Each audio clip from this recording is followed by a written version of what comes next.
Eu recebo aqui a visita da psicóloga Ana Letícia Adu. Primeiramente, obrigado por aceitar esse convite para estar conosco. Seja bem-vinda. Eu agradeço, Gil. É uma grande oportunidade estar aqui falando sobre o meu trabalho, a psicologia, que eu mais amo, e além de tudo também o trabalho que eu já desenvolvi com crianças e adolescentes quando eu era apenas uma estagiária. Então, tenho bastante conteúdo para agregar, com certeza. Bom, quando a gente fala sobre violência contra crianças e adolescentes, as pessoas acabam lembrando de casos que aconteceram em outros estados ou que aconteceram aqui no Rio Grande do Sul, mas em lugares distantes. Como é que é a nossa realidade? Esses casos de violência contra crianças e adolescentes, eles são em grande quantidade aqui também? Olha, eu já peguei muitos casos, né? Aqui na realidade de Camaquã eu não trabalhei, mas em Canoas, né, no Rio Grande do Sul. Geralmente as crianças trabalharam, né, tinham problemas com violência sexual e violência física. Geralmente essa violência era em relação, né, a familiares contra elas. E geralmente elas primeiro iam para o conselho tutelar, encaminhadas até o NAVIV, o Núcleo de Atendimento a Vítimas de Violência, onde eu estagiava em Canoas e era ligada à UBRA, a Universidade Luterana do Brasil. Então, a gente fazia um acompanhamento psicológico com essas crianças, a gente tinha um contato sempre com o Conselho Tutelar lá de Canoas, né? E assim, eram mais questões, na verdade, de violência sexual do que violência física, né? E violência sexual que familiares faziam contra essas crianças, né? E assim, violência de todos os tipos, não só a questão da penetração, mas também tinha muitas questões assim ligadas ao toque, né? Então, assim, geralmente era avós, era pais. Teve um caso, parece que foi uma avó, mas geralmente eram homens da família, tios também, né? Então, assim, foi o que eu mais notei trabalhando lá. Bom, primeiramente vamos falar sobre violência física, né, que é cometida contra crianças e adolescentes. É importante a gente frisar que esse é o papel de toda a nossa sociedade, fiscalizar o que acontece, né? Não é papel somente dos pais numa situação como essa. Como a sociedade consegue diagnosticar que essa criança está sendo vítima de violência física dentro dos seus lares? E eu aproveito para te perguntar também sobre a violência psicológica contra essas crianças. Sim, olha, geralmente quem percebe a violência são os professores na escola, né? Eles que geralmente notificam, inclusive, o Conselho Tutelar, que se tem visto. E o que os professores percebem? Às vezes aquele aluno, né, quietinho lá no fundo da sala, que não socializa, ou então também aquele aluno que é muito agressivo, muito impulsivo, que falta muito a aula também, né? Ou às vezes até os próprios professores percebem hematomas no corpo, né, desse adolescente ou dessa criança. E aí, primeiramente, notificam os pais, né? E aí depois o conselho, ou vice-versa, enfim, cada escola tem o seu jeito de agir, né? Então, muitas vezes é na escola e os professores, eles já têm mais ou menos um preparo, eles até já sabem, é caso de abuso ou é caso de violência física, né? E a violência psicológica, muitas vezes, ela pode acontecer não só intrafamiliar, como também dentro da escola, através do bullying. É muito perceptível isso, e isso altera drasticamente o aprendizado da criança e do adolescente. Então, ele pode vir a reduzir drasticamente o seu desempenho e tornar aquele aluno mais tímido, mais reservado, né, com notas mais baixas, às vezes nem quer ir para a escola. Daí, quando chega a hora de ir para a escola, ele começa a chorar, né? Aí os pais não querem levar para a escola também, porque já que ele vai brigar lá, já que, né, ele vai espernear, então nem vamos levar para a escola também, né? Tem muito esses casos. Cada pai lida de uma forma. E geralmente a criança fica em silêncio. Ela não fala sobre o bullying, sobre a violência física ou psicológica que ela está sofrendo. Ela fica em silêncio, porque é exatamente isso que a violência faz, com que a vítima se cale, né? Se sinta culpada por aquilo, se sinta envergonhada. Isso em qualquer tipo de violência que eu percebo, né? Existe uma vergonha, uma culpa. Então, geralmente, quem comete a violência, seja outra criança, seja outro adolescente, seja dentro da família ou fora, né, outro adulto fora da família, é perceptível isso.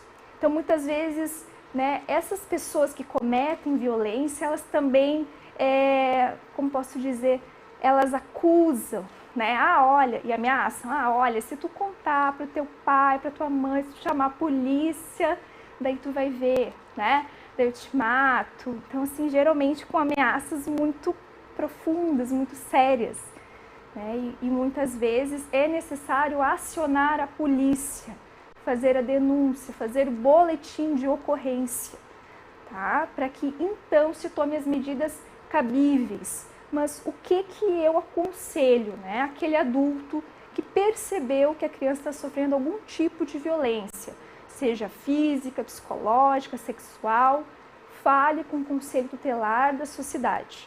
Ele geralmente tem esse contato, né, direto com a polícia, tá? Geralmente assim, pelo menos em Canoas, pelo que eu trabalhei era assim. Então, contato, né, de delegacia, conselho tutelar, né, era assim, ó, direto, realmente. Então, é isso que eu quero que a população entenda. Bom, importante, né, você frisar, porque realmente o conselho tutelar, ele tem todos os contatos e sabe como agir, principalmente discretamente, né? Exato. Porque muitas vezes essa vítima, ela tem receio de se expor, de expor a família, então a discrição é algo muito importante. O conselho tutelar sabe lidar numa situação como essa, e você que está nos acompanhando sabe que há poucos dias atrás nós entrevistamos duas representantes da Polícia Civil que falaram justamente sobre isso, né? A importância de formalizar essas denúncias. Mas eu imagino que as pessoas que estão nos acompanhando devem estar se perguntando sobre uma questão que diz respeito à violência sexual contra crianças e adolescentes. Existem estudos, existem dados que mostram que a maioria desses casos acontecem dentro do ambiente familiar. Aí a pergunta, como perceber que essa criança, que esse adolescente está sendo vítima de uma violência sexual? Né? Porque geralmente é com pessoas que todos nós confiamos, como você mesmo citou no início da nossa entrevista, né? Pessoas são avós, são pais, são tios, são irmãos. Então, como detectar essa diferença que está acontecendo de comportamento dessas crianças? É muito necessário que a família tenha um diálogo com essa criança sempre que possível. E não entenda qualquer coisa que essa criança falar como fantasia. Porque o que eu percebi nos casos que eu já tratei lá no Navive, que era o seguinte: geralmente a criança fala que está sendo abusada, geralmente ela fala que foi tocada em alguma região íntima e ela conta, assim, detalhes. E ela não tem domínio ainda sobre essas questões da sexualidade. E ela fala de uma forma que dá para entender claramente que foi uma questão de estupro, que foi contra a vontade dela.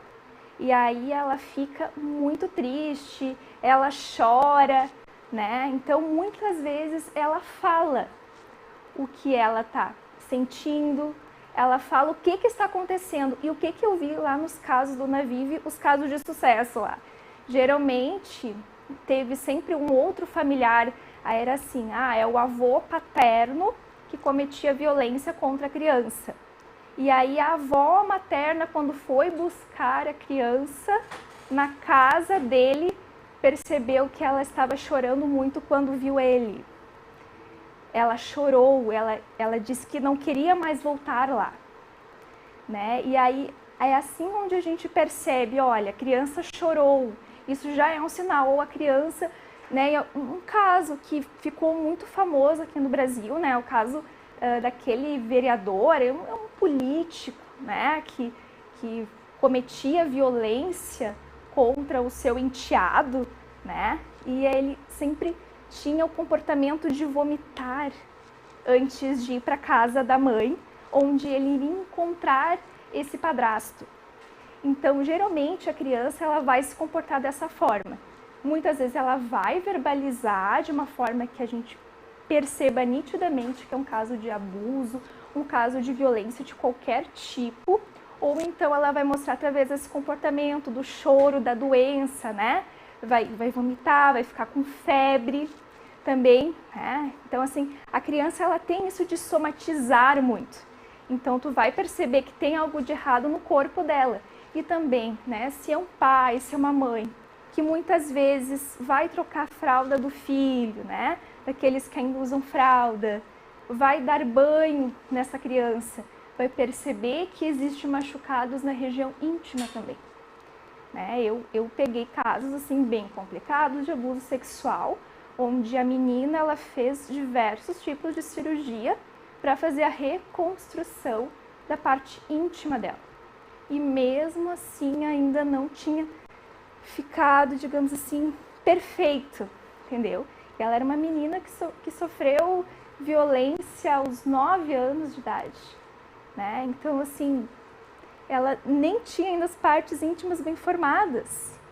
Então, assim, é um caso muito delicado. Inclusive, foi um caso, Gil, que quando eu vi, assim, quando eu me dei de cara com esse caso, eu li o laudo, né, do IGP, do Instituto Geral de Perícias, e me escorreu uma lágrima, porque foi muito comovente, assim, né, uma criança daquela idade sofrer aquele tipo de coisa, e dava para ver no próprio laudo do IGP que os próprios peritos nunca tinham visto aquilo. Eles também ficaram muito comovidos com a questão da violência, e eles ficaram ao mesmo tempo satisfeitos, e eu também fiquei satisfeita com a atitude da avó, que a avó tirou a criança desse avô, né? Então, assim, a avó era avó paterna, e aí aquele que cometia violência contra essa criança era o avô paterno. Então, aí depois disso, ela percebeu que o caso era sério, então ela ouviu a criança, ela percebeu o choro dessa criança, e aí ela conversou com essa criança, a criança disse que ele molestava ela e não só cometia violência sexual, como também violência física e psicológica. Ele agredia a criança e ele falava assim, um monte de coisa assim, que feria a integridade mental da criança, né? Uma criança muito pequena, com um avô de, acho que tinha 70 anos mais ou menos, né? Então era uma pessoa idosa já de cometer isso, e ele era um militar, ele era um policial. E aí, então, o que aconteceu, né? Daí, ele era benquisto na cidade onde ele morava, né? Por conta de ser policial. Então, ele era muito querido, muito respeitado. Um policial militar jamais iria cometer esse tipo de coisa contra uma criança. Imagina, o policial tem que dar exemplo, né? Ele tem que, né, dar segurança para a sociedade, inclusive para as crianças que são mais vulneráveis ainda. E ele cometia essa atrocidade. E aí, então, ele foi julgado pela justiça militar e hoje ele está preso, condenado, né? E graças, então, a essa avó que ouviu o que a criança tinha a dizer. Então, ela olhou para o choro dessa criança e tentou compreender, tá, mas por que ela está chorando dessa forma? O que houve? Né? Então, ela conversou com essa criança e a criança falou abertamente sobre o ocorrido, com toda a confiança que ela tinha nessa avó. E aí, então, hoje elas estão livres dessa violência, graças, então, né, a esse diálogo. Pois é, queria agradecer a tua presença, acho que foi importante esse exemplo que você falou, um exemplo de tantos que acontecem no nosso dia a dia. E é importante lembrar, né, que em todo lugar sempre tem os bons, tem os ruins, então precisamos estar atentos a todo e qualquer sinal e sempre buscar ajuda através da polícia, primeiramente, né, fazendo uma denúncia formal para que, principalmente, essa violência acabe, né, e não tenhamos novas vítimas dessa mesma pessoa, e depois também buscar um atendimento psicológico para essa criança, para esse adolescente.